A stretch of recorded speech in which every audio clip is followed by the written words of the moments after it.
मैं income tax में commissioner की नौकरी करता था, चाहता तो जितने मर्जी पैसे कमा सकता था, तो पैसा कमाने तो नहीं आए राजनीति के अंदर। वाह केजरीवाल जी, झूठ पे झूठ, झूठ पे झूठ, छत्तीसगढ़ की जनता को भी झूठ बेचने लगे। चलो आप कह रहे हो कि आप इनकम टैक्स कमिश्नर थे, मैं ये कहता हूँ आप ये बता दो आप कब थे इनकम टैक्स कमिश्नर, कहां पर थे इनकम टैक्स कमिश्नर, कौन से साल में आप इनकम टैक्स कमिश्नर थे।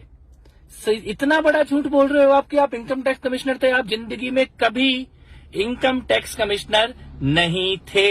ये झूठ बोलना बंद कर दो, अब तो सबको पता लग गया आप सफेद झूठ बोलते हो। आईआरएस एसोसिएशन को स्पेशल बयान जारी करना पड़ा कि केजरीवाल झूठ बोल रहे हैं, वो कभी इनकम टैक्स कमिश्नर नहीं थे। यही झूठ बोल रहे हो अन्ना आंदोलन से लेके आज तक, एक ही झूठ। दूसरी बात, आप इनकम टैक्स में एक कर्मचारी थे, अब आप कह रहे हो कि मैं करोड़ों रुपए कमा लेता, तो इनकम टैक्स में आपको केवल सब भ्रष्ट लोग ही मिले हैं, आपको कोई ईमानदार नहीं मिला, तो आप इनकम टैक्स में रहकर ईमानदारी से काम नहीं कर सकते थे।